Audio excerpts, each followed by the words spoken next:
میں بلا تاخیر ملتمس ہوں ہماری پارلیمانی تاریخ کے عنوان پر آپ سے مخاطب ہو رہے ہیں سینیٹر جناب مشتاق احمد خان صاحب۔ السلام علیکم ورحمۃ اللہ وبرکاتہ۔ الحمدللہ رب العالمین والعاقبۃ للمتقین۔ اعوذ باللہ من الشیطان الرجیم، بسم اللہ الرحمن الرحیم۔ الذین ان مکناہم فی الارض اقاموا الصلاۃ وآتوا الزکاۃ وامروا بالمعروف ونہوا عن المنکر وللہ عاقبۃ الامور۔ صدق اللہ العظیم۔ اللہم صلی وسلم علی عبدک ورسولک وحبیبک سیدنا محمد النبی الامی وعلی آلہ واصحابہ وبارک وسلم۔ محترم ذکر اللہ مجاہد صاحب، امیر جماعت اسلامی لاہور، جملہ قائدین جماعت اسلامی، حاضرین مجلس، مجھے خوشی بھی ہے، میرے لیے اعزاز بھی ہے۔ میں گزشتہ 3-4 ماہ سے اپنے آپ کو مختص کر چکا ہوں سینٹ کی مصروفیات کی طرف، اور باقی ایکٹیویٹیز اور اس میں شرکت وہ کم ہو گئی ہے، اس لیے کہ سینٹ کا ایک اتنا وسیع اسپیکٹرم ہے کہ اس کو کاؤنٹر کرنا اور اس کے لیے تیاری کرنا بہت زیادہ وقت چاہتا ہے۔ لیکن یہ ذکر اللہ مجاہد بھائی کی محبت بھی تھی اور ان کا حکم بھی تھا کہ میں آپ کی اس مجلس میں حاضر ہوا ہوں۔ لاہور علی حجویری کا شہر ہے،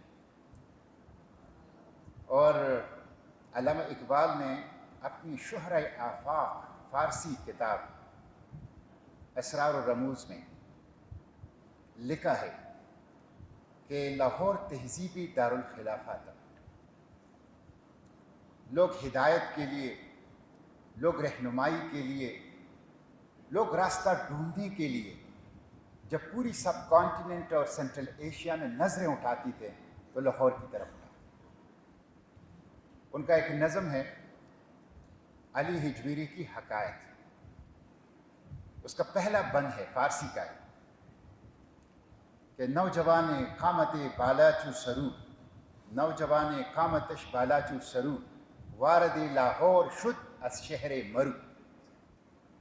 شہر مرو، بلخ، بخارا، مرو، وہ سینٹرل ایشیا سے ایک بلند قامت نوجوان جو سرو کی طرح بلند قامت تھا، وہ مرو سے وارد ہوا شہر لاہور۔ یہ تھا شہر لاہور، علامہ اقبال کا شعر۔ جب آپ تہران کی گلیوں میں گھومتے رہتے ہیں اور آپ اپنا تعارف کسی ایرانی سے کراتے ہیں تو وہ کہتے ہیں اچھا اقبال لاہوری، اقبال لاہوری کے وطن سے۔ سید مودودی کا شعر۔ آپ اس شہر کے امین ہیں، اس شہر کے اس تاریخی روایات کے امین ہیں، لاہور جماعت۔ اور میں سمجھتا ہوں کہ لاہور جماعت کے ہر کارکن کو دن رات لاہور کے اندر کام کرتے ہوئے اس تاریخی پس منظر کو ذہن میں تازہ رکھنا چاہیے۔ تو مجھے امید ہے کہ جو بہت اچھا منصوبہ آپ لوگوں کو دیا ہے آپ کے امیر صاحب نے، انشاءاللہ اس کے اندر عمل کا رنگ بھریں گے۔ جماعت اسلامی کی پارلیمانی جدوجہد پہ میں کسی پرائمری کی تاریخ کی طرح بات نہیں کرنا چاہتا کہ سنوار اور تاریخ وار اور سال وار کچھ واقعات اور کچھ اقدامات سے آپ کو آگاہ کروں۔ میں چاہتا ہوں کہ اس کے اوپر ایک اصولی بات کروں جس میں جماعت کا پس منظر بھی ہو پارلیمنٹ کا، اور جس میں جماعت نے پارلیمنٹ میں جو کچھ کیا اس کا ایک فلیور بھی ہو۔ پورا ڈیٹیل اگر نہ ہو، پوری تفصیلات اگر نہ ہو، تو ایک فلیور ہو، ایک جامع خلاصہ ہو جس کے اوپر آپ آگے مزید مطالعہ اور تحقیق کر سکیں۔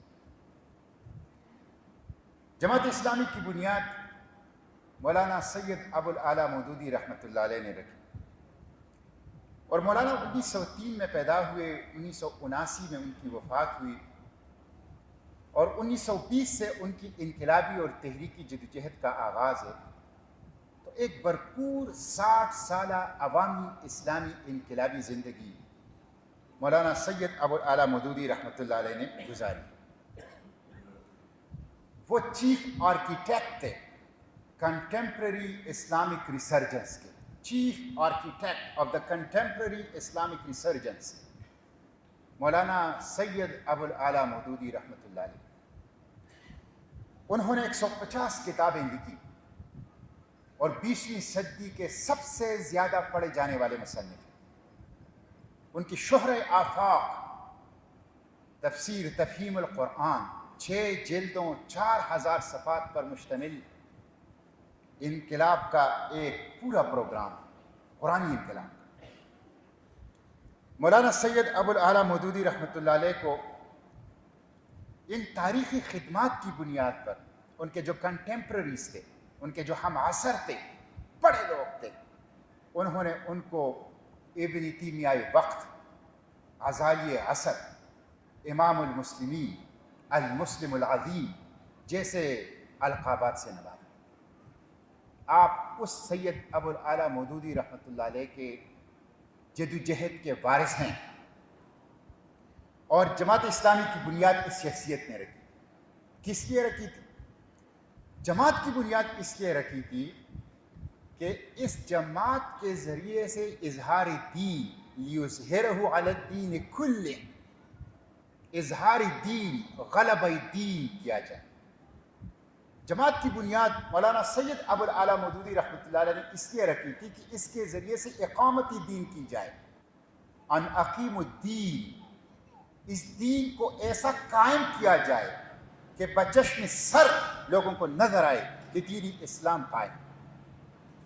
گویا جماعت اسلامی کی بنیاد مولانا سید ابو الاعلیٰ مودودی رحمۃ اللہ علیہ نے قرآنی مشن اور پیغمبری مقاصد کے لیے, قرآنی مقاصد اور پیغمبری مشن کے لیے وہ رکھی تھی. اسی جماعت اسلامی کے ہم علمبردار. جماعت اسلامی میں ہم اس لیے ہیں, جماعت اسلامی میں ہم آئے اس لیے ہیں, جماعت اسلامی میں جدوجہد اس لیے کر رہے ہیں, اور جماعت اسلامی کی طرف لوگوں کو بلاتے اس لیے ہیں کہ یہ قرآنی مقاصد اور پیغمبری مشن کی علمبردار جماعت ہے. تو یہ جماعت نے دین و دنیا کی تفریق ختم کری, اور جماعت نے جو دین و سیاست کی دوری تھی اس کو ختم کری. اور جماعت نے بتایا کہ جب تک ریاست, سیاست, مملکت اور حکومت کے چابیوں پر دین کا تسلط نہیں ہوتا اس وقت تک دین قائم نہیں ہو سکتا. ریاست, سیاست, مملکت, حکومت کی چابیوں پر دین کا تسلط نہیں ہوتا اس وقت تک دین قائم نہیں ہو سکتا, غالب نہیں ہو سکتا. مولانا مودودی رحمۃ اللہ علیہ نے کہا کہ حکومت کی خرابی تمام خرابیوں کی جڑ ہے. آپ اس کو پازیٹیو کر لیں. حکومت کی اصلاح ہمگیر اصلاح کا ذریعہ ہے.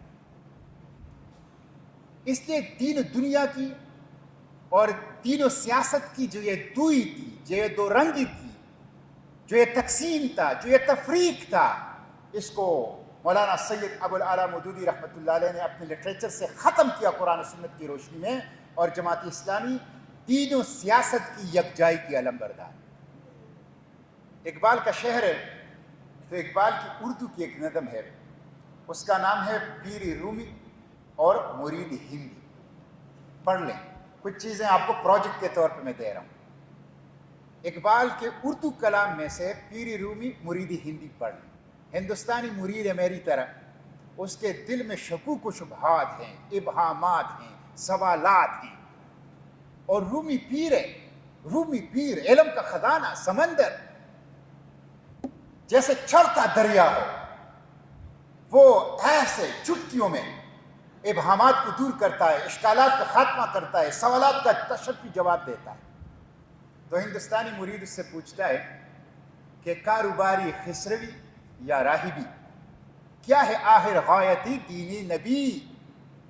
میرے نبی کے دین کی غایت کیا ہے, مقصد کیا ہے؟ کاروباری خسروی پیٹ اور جیب کا بندہ بن جائے, یا راہبی یا دنیا کو ترک کر کے جنگلوں میں، پہاڑوں میں، غاروں میں، بیابانوں میں نکل جائیں؟ کون سا کام کریں؟ پیٹ اور جیب کے بندے بن جائیں، یا دنیا ترک کر کے غاروں اور بیابانوں اور جنگلوں اور پہاڑوں میں نکل کر رہبانیت اختیار کریں؟ کیا کریں؟ بڑا اہم سوال تھا۔ مولانا روم، پیر رومی اس کا جواب دیتا ہے، مصلحت در دین عیسیٰ غار و کوہ۔ عیسیٰ علیہ السلام کی دین کی مصلحت تھی کہ غار اور پہاڑ میں چلے جاؤ۔ مصلحت در دین ماں جنگ و شکو، اور میرے پیغمبر جو دین لائے ہیں اس کی غایت یہ ہے کہ جنگ کرو، جد و جہد کرو، سر توڑ کوشش کرو، دینی اسلام کو شان و شوکت اور اقتدار اور طاقت دلا دو۔ تو یہ اسی کی علمبردار جماعت۔ ہم جو پارلیمانی جد و جہد کرتے ہیں، ایوانوں کے اندر جاتے ہیں، سیاست کرتے ہیں، انتخابات میں حصہ لیتے ہیں، خواہ وہ بلدیاتی ہیں اور خواہ وہ قومی ہیں، اس کے پیش نظر یہ سوچ ہے، یہ فلسفی ہے، اور یہ وہ منصوبہ ہے جس کے تحت ہم انتخابات میں جاتے ہیں۔ ہم پیٹ کے لیے، ہم جیب کے لیے، ہم کسی خاندان کے لیے، ہم کسی شخص کو اقتدار کے منصب تک پہنچانے کے لیے، ہم دنیا کے دھندوں کے لیے نہیں، ہم خالص اللہ کی رضا کی خاطر، اللہ کی دین کے قیام اور غلبے کے لیے سیاست میں اور انتخابات میں، خواہ وہ کسی بھی سطح کے ہوں، اس میں حصہ لیتے ہیں۔ اس کو اپنی مقصد کا ذریعہ سمجھتے ہیں، رضا الہی کا ذریعہ سمجھتے ہیں۔ تو یہ جماعت کا جو انتخابات میں اور پارلیمانی جدوجہد کا جو فلسفہ ہے۔ پھر میں آپ کو ایک اور چیز بتاؤں جو تھوڑا سا ریلیونٹ ہے، وہ ہے کہ جماعت کا اس پارلیمانی جدوجہد کے لیے طریقہ کار کیا ہے۔ جماعت اسلامی نے اپنی جو دستور ہے اس میں تو اقامت دین اور الہی کلمت اللہ مقصد و نصب العلم طریقہ کار کے ضمن میں دفعہ 5 میں واضح طور پر لکھا ہے کہ جماعت اپنی انقلابی جدوجہد انتخابات کے ذریعے سے کرے گی۔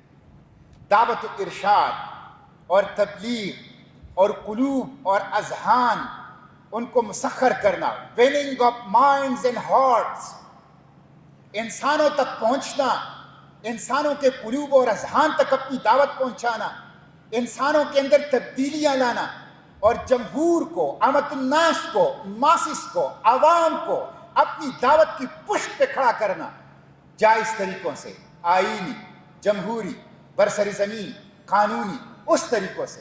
ایسا کوئی کام نہیں کریں گے جو خفیہ ہو، ایسا کوئی کام نہیں کریں گے جو زیر زمین ہو، ایسا کوئی کام نہیں کریں گے جس سے فساد فی الارض رونما ہو۔ اور مولانا مودودی رحمۃ اللہ علیہ نے کہا، فرمایا، انہوں نے قسم کھا کے فرمایا، اور فرمایا کہ میں قسم بہت کم کھاتا ہوں، کہ یہ جو ہم بات کرتے ہیں کہ ہم آئینی، جمہوری، پرامن، قلوب اور اذہان کی تبدیلی، دعوت و ارشاد اور تبلیغ، اس کے ذریعے سے انقلاب لانا چاہتے ہیں، یہ اس وجہ سے نہیں کہ ہم جیلوں سے ڈر رہے ہیں، ہمارے املاک ضبط ہو جائیں گے، ہمیں قید کر دیا جائے گا، ہمیں پھانسیوں پر چڑھا دیا جائے گا، ہم پر دہشت گردی کے الزامات لگ جائیں گے، اس لیے نہیں۔ اور فرماتے ہیں میں قسم کھا کر کہتا ہوں کہ اس لیے نہیں۔ اور پھر فرمایا کہ حالانکہ آپ کو علم ہے کہ میں قسم بہت کم کھاتا ہوں، یہ اس لیے کہ یہی منہج نبوی ہے، یہی قرآنی منہج ہے، یہ وہ راستہ ہے، یہ وہ راستہ ہے جو قرآن نے ہمیں بتایا ہے۔ کسی خارجی دباؤ، کسی خارجی پریشر، کسی ڈر، کسی خوف، کسی الزام سے بچتے ہیں، اس کی بنیاد پہ نہیں، اس لیے ہم نے اس راستے کو اپنایا ہے کہ یہی منہج نبوی ہے، یہی وہ قرآنی راستہ ہے۔ قرآنی مقصد کو قرآنی راستے کے ذریعے سے آپ حاصل کریں گے، اس لیے ہم اس کو، یہ جو مودی نے ہندوستان میں فیصلہ کیا، مولانا سید ابو الاعلیٰ مودودی رحمۃ اللہ علیہ کے لٹریچر کے اوپر پابندی لگا دی جائے، یہ مودی نے تو بعد میں فیصلہ کیا، اس سے پہلے محمد بن سلمان MBS نے یہ فیصلہ کیا، عرب کے شیخوں نے یہ فیصلہ کیا، برٹش پارلیمنٹ میں اس کے اوپر ڈیٹیل ڈیبیٹ موجود ہے، ڈیٹیل ڈیبیٹ، اور پوری لٹریچر میں آپ دیکھیں مولانا سید ابو الاعلیٰ مودودی رحمۃ اللہ علیہ نے جتنی تکرار کے ساتھ، جتنی کیٹیگوریکلی، جتنی بلیک اینڈ وائٹ میں، جتنی دو ٹوک اور راسخ انداز میں اپنے کارکن کو زیر زمین خفیہ متشدد ایسے طریقوں جس سے فساد پر ارض رونما ہوتا منع کیا ہے، اس کی مثال نہیں ملتی۔ اس کی کوئی لٹریچر کے اندر کوئی چیز موجود نہیں ہے، دور دور تک موجود نہیں ہے۔ یہ الزام ہے، یہ خوف ہے مولانا کے لٹریچر کا۔ یہ جب آپ دلیل کے بنیاد پر، لاجک کی بنیاد پر مقابلہ نہیں کر سکتے تو پھر آپ تشدد کے اوپر آتے ہیں، ریاستی مشینری کو استعمال کرتے ہیں۔ اور مجھے تو ڈان کا ایڈیٹوریل یاد آتا ہے۔ ڈان میری پسندیدہ اخبارات میں سے ایک اخبار ہے، سیکولر اخبار ہے، لیکن کم از کم کچھ معیار رکھتا ہے۔ ان کا ایک اداریہ تھا کہ یہ جو عرب کے شیخ اسرائیل کو تسلیم کر رہے ہیں، یہ کیوں، کیا ہے اس کے پیچھے؟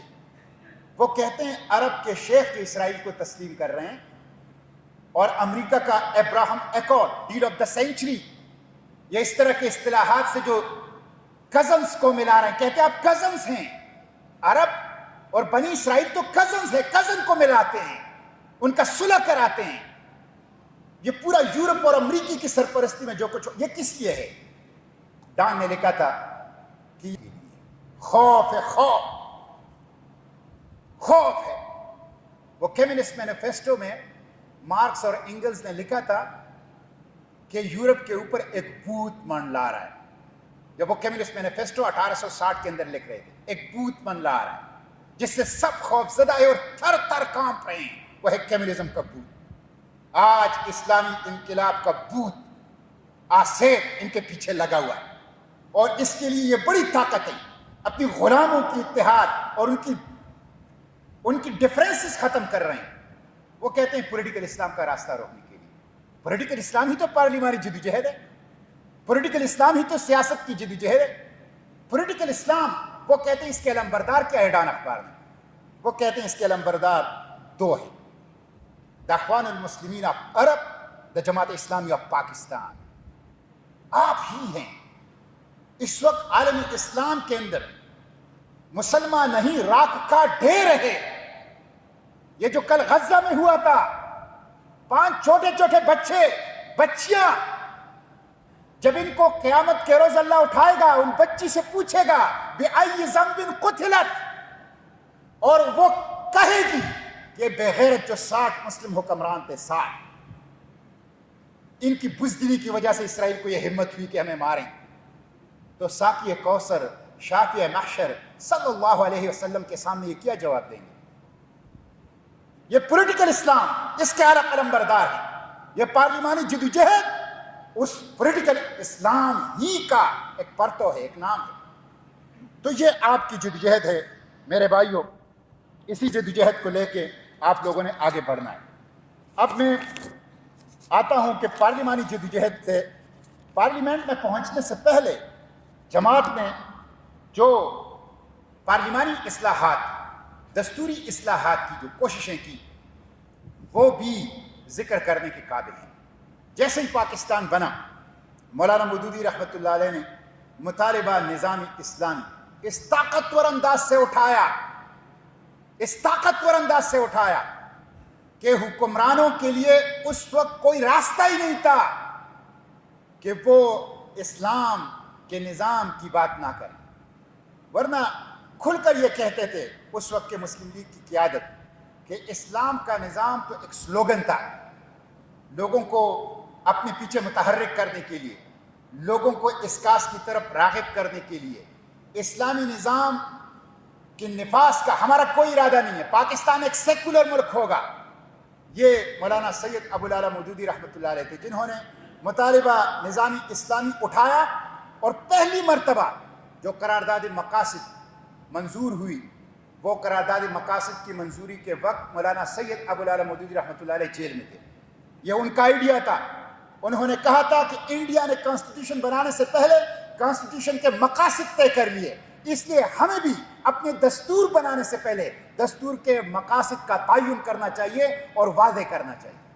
تو یہ ان کا آئیڈیا تھا، اور پھر جب یہ ان کو دکھایا گیا تو انہوں نے اس میں قلم لگایا، اس میں ہلکی پھلکی ترامیم کی، اور ان کی منظوری اور توثیق سے پھر قرارداد مقاصد، اس قرارداد مقاصد جس میں حاکمیت اعلیٰ اللہ تعالیٰ کا تسلیم کیا گیا ہے، اس قرارداد مقاصد جس میں پاکستان کی پارلیمنٹ کو پابند کر دیا گیا ہے کہ وہ قرآن و سنت کے دائرے کے اندر رہتے ہوئے قانون سازی کر سکتے ہیں، اس سے باہر نہیں. اور جس کے بارے میں مولانا مودودی رحمۃ اللہ علیہ نے کہا کہ وہ پارلیمنٹ اور وہ ڈیموکریسی جو حاکمیت اعلیٰ اللہ تعالیٰ کی مانے، سپریم لا قرآن و سنت مانے، وہ تھیو ڈیموکریسی ہے، الہی جمہوریت، خدائی جمہوریت. وہ نفس کی جمہوریت نہیں ہے، وہ شیطان کی جمہوریت نہیں ہے، وہ سیکولر اور لبرل ڈیموکریسی نہیں ہے، وہ تھیو ڈیموکریسی کی اصطلاح استعمال کی مولانا مودودی رحمۃ اللہ علیہ نے کہ جو پارلیمنٹ اللہ کی حاکمیت اعلیٰ کو تسلیم کریں، سپریم لا قرآن و سنت مانیں اور اپنے دائرہ اختیار کو قرآن و سنت کے دائرے کے اندر استعمال کریں، وہ ڈیموکریسی تھیو ڈیموکریسی ہے. سیکولر ڈیموکریسی لبرل ڈیموکریسی نہیں ہے. تو یہ الحمدللہ قرارداد مقاصد کی صورت میں یہ حاصل ہو گیا. اور پھر آپ دیکھ لیں قادیانیوں کے خلاف جو 1950 کے اندر جدوجہد، علمی جدوجہد، طاقتور علمی جواب جس سے ذہن مطمئن ہو جائے اور باطل کی جو خباثت ہے وہ بالکل کھل جائے، آشکارا ہو جائے، طاقتور علمی انداز سے جدوجہد، اور پھر اس علمی جدوجہد کے پیچھے عملی جدوجہد، اور جس کے نتیجے میں قادیانیت کو دائرہ اسلام سے خارج کر دیا گیا. یہ قیام پاکستان سے پہلے کی جدوجہد ہے. 1956 کی دستور کی منظوری ایک بہت بڑے بریک تھرو تھا. اگر 1956 کی کانسٹیٹیوشن رہتی، پاکستان 2 لاکھ نہ ہوتا، آج پاکستان یہاں نہ ہوتا. پاکستان ایک ایشین ٹائیگر اور سپر پاور ہوتا. پاکستان کے اندر انسٹیٹیوشن مضبوط ہوتے، پاکستان کے اندر سویلین سپریمیسی ہوتی، پاکستان کے عوام خوشحال ہوتے. 1956 کی کانسٹیٹیوشن میں باوجود پارلیمنٹ میں نہ ہونے کے باوجود مختصر تنظیم کو ایک طاقتور جدوجہد اور مہم کے ذریعے سے 1956 کی کانسٹیٹیوشن کو اس میں قرآن و سنت کی ریفلیکشن جو ہے وہ آپ کو نظر آئی. اور پھر ایوب آمیریت کے خلاف جو جدوجہد کی 10 سالہ جدوجہد، فنڈامنٹل رائٹس کی، ڈیموکریسی کی، کانسٹیٹیوشنلزم کی، سویلین سپریمیسی کی، اسلام کی، مولانا مودودی کی یہ تاریخی جدوجہد ہے جس کی طرف نگاہیں بہت کم جاتی ہیں، بہت کم جاتی ہیں. تو یہ پارلیمنٹ میں آنے سے پہلے پارلیمنٹ ہی کی پارلیمانی جدوجہد ہی ہے جو کہ پارلیمنٹ سے باہر ہیں، جو کہ جماعت اسلامی کی قیادت نے وہ کی ہیں. اب پارلیمنٹ میں پہنچنے کے بعد جو جماعت اسلامی کی جدوجہد ہیں، الحمدللہ وہ جدوجہد قابل فخر جدوجہد. میں آپ کو بتاؤں کہ دیکھیں جو جمہوری ماڈل ہے، حکومتوں کے جو جمہوری ماڈل ہے جس کے اندر رہتے ہوئے ہم جدوجہد کر رہے ہیں، اس جمہوری ماڈل میں کوئی پولیٹیکل پارٹی جب ڈرائیونگ سیٹ پہ بیٹھتی ہے اس کی اہمیت ہوتی ہے. اگر آپ پارلیمنٹ میں ہیں لیکن آپ ڈرائیونگ سیٹ پہ نہیں ہیں، نہ حکومت کے ڈرائیونگ سیٹ پہ ہیں نہ اپوزیشن کے ڈرائیونگ سیٹ پہ ہیں، تو آپ رول تو کر سکتے ہیں لیکن سگنیفیکنٹ چینج، ڈراسٹک چینج وہ ممکن نہیں ہوتا. اس لیے جماعت اسلامی گزشتہ 75 سال کی تاریخ میں پاکستان کی نہ حکومت کی ڈرائیونگ سیٹ پہ نہ وفاق میں آئی ہے اور نہ صوبوں میں آئی ہے، اور نہ اپوزیشن کی ڈرائیونگ سیٹ پہ نہ وفاق میں آئی ہے اور نہ صوبوں میں آئی ہیں. ہم حکومتوں میں بھی جونیئر پارٹنر کی حیثیت سے رہیں، ہم اپوزیشن میں بھی جونیئر پارٹنر کی حیثیت سے رہیں، لیکن اس جونیئر پارٹنر ہونے کے باوجود اپنے حجم سے، اپنی استطاعت سے بڑھ کر جماعت اسلامی نے اسلام، پاکستان اور عوام کا مقدمہ پارلیمنٹ کے فلور پر بہتر انداز سے لڑائی اور عوام کے اندر پارلیمانی جدوجہد کے حوالے سے ایک مثال قائم کی ہے. میں آپ کو جو ہماری پارلیمانی جدوجہد ہے اس کی مختصراً جس طرح میں نے عرض کیا کچھ فلیور دینا چاہتا ہوں کہ آپ لوگوں کو اندازہ ہو جائے اور خود آپ پھر اس کے اوپر مطالعہ کریں، تحقیق کریں، پڑھیں، آگے جائیں کہ ہماری جو پارلیمانی جدوجہد ہے اس کی ڈسٹنکٹیو فیچر، اس کے خاص جو نمایاں پہلو ہیں وہ کیا ہیں، وہ چند میں آپ لوگوں کے سامنے رکھنا چاہتا ہوں. سب سے پہلی چیز تو یہ ہے آپ اس چیز کے اوپر ذرا غور کریں، اور میں سمجھتا ہوں کہ غور بھی کریں، اس کو ایبزارب بھی کریں اور اس کو بتائیں، اس کے علمبردار بھی بنیں کہ 1947 سے لے کر اب تک پاکستان میں جماعت اسلامی کے 1500 سے لے کر 2000 تک عوامی عہدیدار آئے ہیں. اس پورے 75 سالہ تاریخ میں 1500 سے لے کر 2000 تک عوامی عہدیدار، MPAs، MNAs، سینیٹر، صوبائی وزراء، وفاقی وزراء، ڈسٹرکٹ ناظمین، تحصیل ناظمین، 1500 سے لے کر 2000 تک کسی کے اوپر کرپشن کا کوئی الزام تک نہیں لگ سکا۔ یہ کتنی بڑی پارلیمانی ڈسٹنکٹیو فیچر ہے، یہ کتنی بڑی خصوصیت ہے۔ یہ للی وائٹ جماعت، یہ جو زبردست قسم کی ٹرانسپیرنٹ ماضی رکھتا ہے، ٹرانسپیرنٹ کردار رکھتا ہے، یہ آپ کو پاکستان کے پورے پولیٹیکل سپیکٹرم میں نہیں ملے گا۔ یہ جو ہم پارلیمنٹ کے اوپر کھڑے ہیں، یہ جو آپ معاشرے میں کھڑے ہیں اور اونچے سر کے ساتھ آنکھوں میں آنکھیں ڈال کر بات کرتے ہیں، یہ اس لیے کھڑے ہیں کہ ہمارے دامن پر کوئی داغ نہیں ہے۔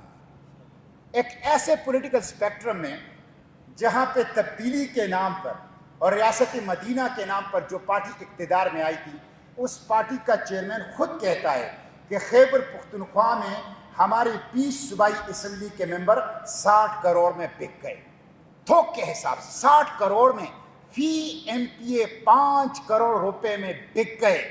وہاں آپ کے غریب MPA نوٹوں کے بڑے بریف کیس کو دیکھتے تک نہیں ہیں۔ یہ ہے آپ کا ڈسٹنکٹیو فیچر پارلیمانی جدوجہد۔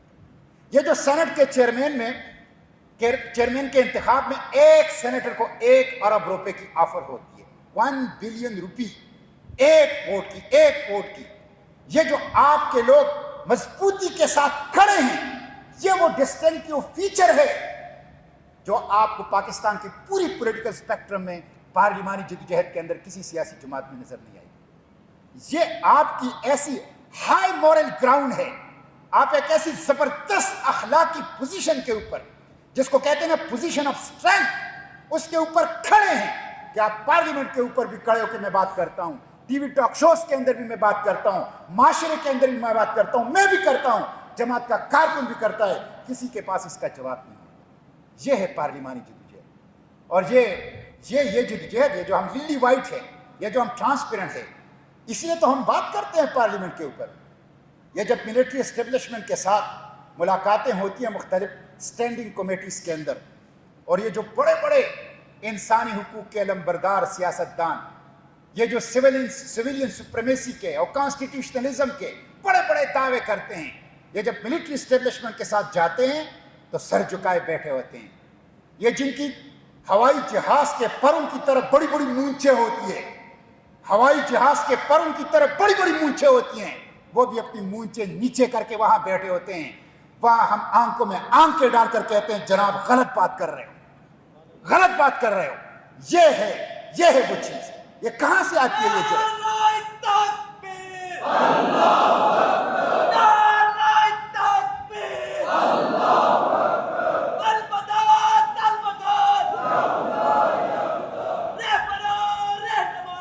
میرے بھائیوں،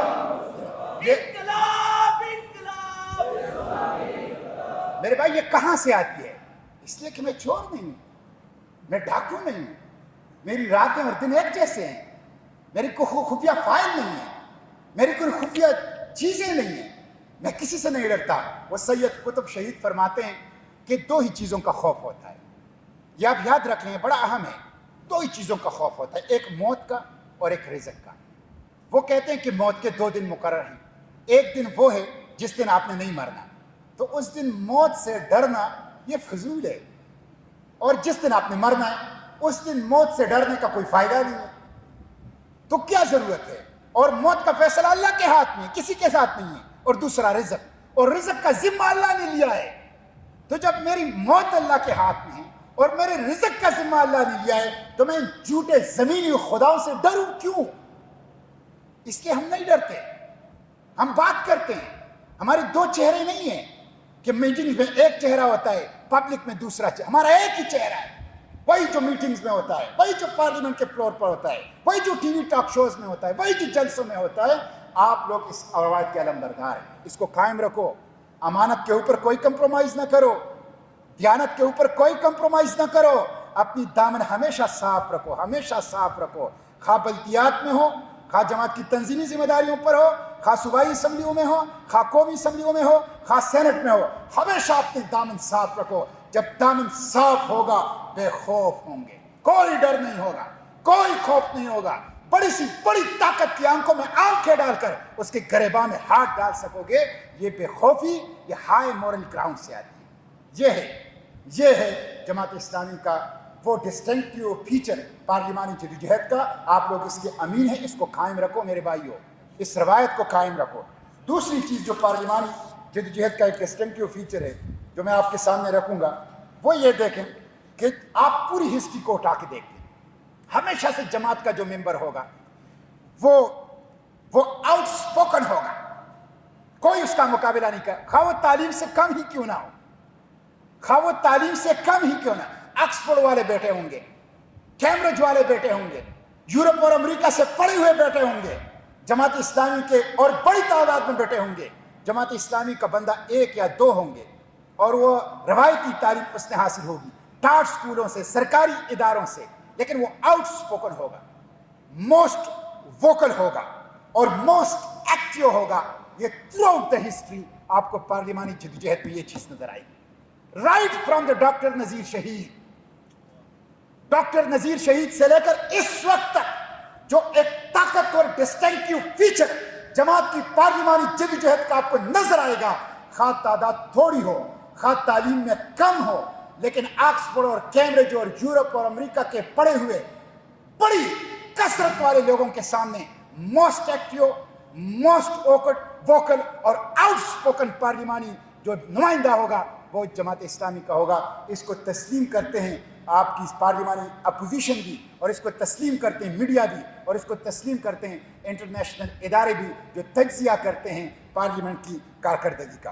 اور پھر آپ دیکھیں یہ ڈاکٹر نذیر شہید سے لے کر پروفیسر غفور احمد تک ہمارے جتنے ممبران ہوتے ہیں وہ گنگے نہیں ہوتے، ان کے منہ میں نوارا نہیں ہوتا، وہ مصلحتوں کا شکار نہیں ہوتے، وہ اسلام کا مقدمہ لڑتے ہیں، وہ پاکستان کا مقدمہ لڑتے ہیں، وہ عوام کا مقدمہ لڑتے ہیں، وہ عوام کی دکھ درد اور احساس کی ترجمانی کرتے ہیں۔ ہمیشہ سے آپ کو پاکستان کی پارلیمنٹ میں جماعت اسلامی کی پارلیمانی نمائندوں کی یہ کردار جو ہے یہ نظر آئے گا۔ تو الحمدللہ یہ آپ کی پارلیمانی جدوجہد کی یہ دوسری خصوصیت ہے جو آپ کو نظر آئے گی۔ تیسری خصوصیت جو جماعت اسلامی کی پارلیمانی اس جدوجہد کا ہے وہ یہ ہے کہ جماعت نے باوجود یہ ہے کہ تعداد میں کم ہے، لیکن انہوں نے اپنے مقاصد کے لیے ڈیسائسیو رول کیا ہے، فیصلہ کن کردار ادا کیا ہے، باوجود میں نے کہا نا کہ وہ حکومت میں بھی ڈرائیونگ سیٹ پہ نہیں، اپوزیشن میں بھی ڈرائیونگ سیٹ پہ نہیں، ایک جونیئر پارٹنر کی حیثیت سے رہے، لیکن ہمیشہ سے اپنے ایکٹیو پارٹیسپیشن کے ذریعے سے انہوں نے اپنے مقاصد کے لیے فیصلہ کن کردار پارلیمنٹ کے فلور پر ادا کیا، جیسے 1973 کی کانسٹیٹیوشن۔ اب 1973 کی کانسٹیٹیوشن کو میں دیکھتا ہوں، میں تو چونکہ خود سینیٹر ہوں اور کانسٹیٹیوشن مستقل میرے زیر مطالعہ رہتی ہے۔ 1973 کی کانسٹیٹیوشن میں سمجھتا ہوں کہ اگر اس وقت نہ بنتا تو یہ اس وقت نہیں بن سکتا تھا، یہ جو فریمر آف دا کانسٹیٹیوشن تھے، جو دستور کے بنانے والے تھے، جو سگنیٹری تھے، جو اس کے اوپر دستخط کرنے والے تھے، اس میں آپ کا پروفیسر غفور صاحب شامل تھے۔ Framer of the constitution, signatory of the constitution.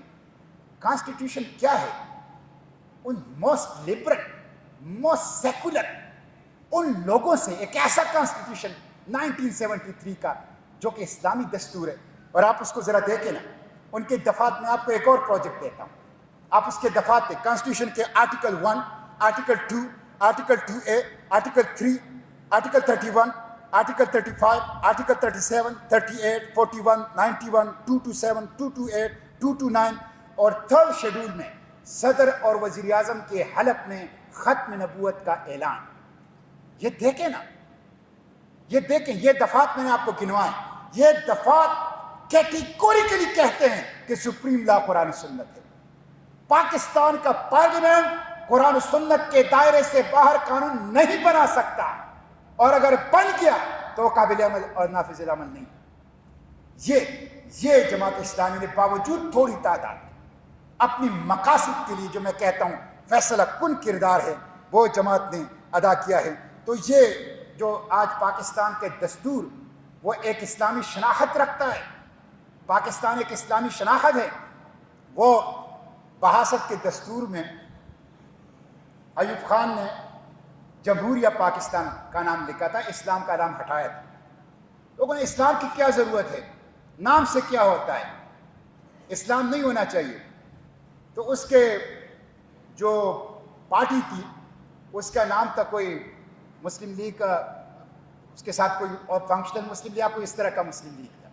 تو جماعت کے ایک ذمہ دار نے، جماعت کے ایک لیڈر نے اس سے کہا کہ ٹھیک ہے، اگر نام سے فرق نہیں پڑتا تو آپ اپنے نام کا، آپ اپنی پارٹی کا نام سکھ لیگ رکھ لو، کوئی فرق نہیں، مسلم کیوں ہے، پھر سکھ لیگ رکھ لو۔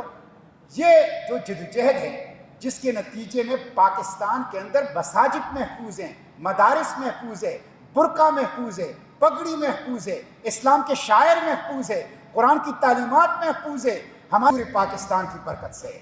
کوئی عدالت، کوئی پارلیمنٹ، کوئی حکومت، کوئی ریاست اس کو مسخ نہیں کر سکتی۔ یہ وہ پروٹیکشن فائر وال ہے جو کہ ہمارے پارلیمانی لیڈرشپ نے اس پاکستان کو دیا ہے۔ تو یہ ایک اور ڈسٹنکٹیو فیچر ہے۔ اسی طرح میں اپنی گفتگو سمیٹتے ہوئے اسی کے ساتھ ختم نبوت ہے اور ناموس رسالت۔ ناموس رسالت کے اوپر تو یہاں پہ پروگرام بھی ہوا ہے، میں اس پہ تفصیل میں نہیں جاؤں گا۔ یہ بہت بڑی کامیابیاں ہیں۔ آپ ایک ایسے پارلیمنٹ کے اندر کہ جہاں میری موجودگی میں ایک سینیٹر اٹھا اور اس نے 3 دفعہ کوشش کی کہ سورہ اخلاص کی تلاوت کرے، نہ کر سکے۔ سورہ اخلاص جن کو نہیں آتا، اور 3 دفعہ اس نے کوشش کی اور 3 دفعہ غلط پڑا، وہاں آپ ایک اسلامی دستور منظور کروائیں، وہاں ختم نبوت کو آپ دستور میں شامل کریں، حلق میں شامل کریں، وہاں ناموس رسالت کے قوانین آپ پاس کریں۔ یہ بہت بڑی فیصلہ کن رول ہے جو کہ ہماری پارلیمانی لیڈرشپ اور نمائندوں نے کیا ہے۔ تو یہ آخری جو میں اس کے اوپر میں نے جس طرح عرض کیا کہ میں کچھ فلیور آپ کو اس تھوڑے سے وقت میں دیتا ہوں۔ یہ ایک ایسا موضوع ہے، کچھ چیزیں میرے پاس ہے، میں سافٹ فارم میں واٹس ایپ کر لوں گا، اس کی ہارڈ کاپی نکال کے اسٹال پہ رکھ بھی سکتے ہیں، کتابیں بھی اس کے اوپر لکھی ہوئی ہیں، آپ پڑھ سکتے ہیں۔ چوتھی خصوصیت یہ کہ جب بھی ہمیں وزارتیں ملی ہیں اس میں ہم نے الحمدللہ، میں اس کی تفصیل میں نہیں جاتا، اس بہت لمبا موضوع ہے، ہم نے بہت بڑا کردار ادا کیا۔ میرے کہا سب سے بڑی چیز تو یہ ہے نا کہ ہم جس حالت میں وزارتوں میں گئے ہیں اسی حالت میں وزارتوں سے باہر آئے۔ یہ ایک معجزہ ہے۔ یہ ایسا ہے جیسے آپ کسی کو ہاتھ پاؤں سے پکڑ کر تالاب میں پھینکیں اور اس سے کہیں کہ گیلا نہیں ہونا ہے، گیلا نہیں ہونا ہے۔ یہ وہ کردار ہے جو، تو یہ اس کے ساتھ جب بھی ہم وزارتوں میں گئے ہیں الحمدللہ ہم نے وہاں پہ ڈیلیور کیا ہے۔ اور آپ دیکھیں کہ اس پاکستان میں ریاستی سطح پر پہلی مرتبہ بینک آف خیبر کو مکمل طور پر اسلامی، اس میں کنونشنل بینکنگ منع کر دی گئی۔ جب بھی ہم آئے ہیں ہم نے فائننس میں، ہم نے زکوٰۃ العشر میں، ہم نے ہیلتھ میں، ہم نے ایجوکیشن میں، ہم نے لوکل گورنمنٹ میں غیر معمولی طور پر فیصلہ کن رول ادا کیا ہے، خصوصاً خیبر پختونخوا کے تناظر، خصوصاً خیبر پختونخوا کے فائننس میں، ہیلتھ میں، ایجوکیشن میں، زکوٰۃ العشر میں اور لوکل گورنمنٹ میں غیر معمولی کردار ادا کیا ہے، اور ایسی مثالیں سیٹ کی ہیں جس کی تعریف بین الاقوامی مالیاتی اداروں نے بھی کیا ہے۔ میں اس کی تفصیل میں جاؤں گا تو گھنٹوں اس کے اوپر لگیں گے، لیکن آپ دیکھ لیں کہ بینک آف خیبر کا نظام، حسپہ کا نظام ایک ایسا نظام تھا، 2.1 ملین پینڈنسی ہے، 21 لاکھ مقدمات زیر التوا ہیں۔ سپریم کورٹ آف پاکستان نے خود سروے کیا اور کہا کہ ایک سول سوٹ، جب آپ ایک دیوانی مقدمہ دائر کرتے ہیں تو اس کی دائر کرنے سے فیصلے تک اوسطاً 30 سال لگتے ہیں، 30 سال۔ اس کا الٹرنیٹ حسپہ کا نظام تھا، اس کو سپریم کورٹ نے منع کر دیا، لیکن ایک بلیو پرنٹ بنا کے ہم عملی نفاذ کی طرف جیسے ہی گئے، پرویز مشرف اس کے خلاف سپریم کورٹ گئے اور اس کو استعمال کر دیا، حسپہ کا نظام۔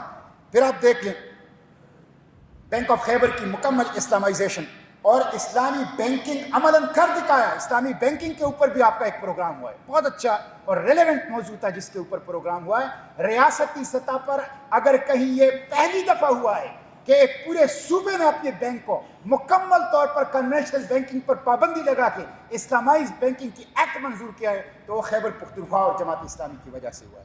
اسی طرح تعلیم کے میدان میں پہلی مرتبہ آپ دیکھیں کہ بچوں کو مفت کتابیں مفت کتابیں تمام بچوں کو بلا تفریق.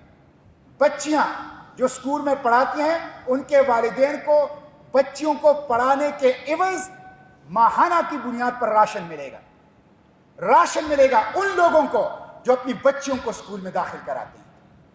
پہلی مرتبہ حکومت کی سطح پہ ماڈل دینی مدارس کا قیام.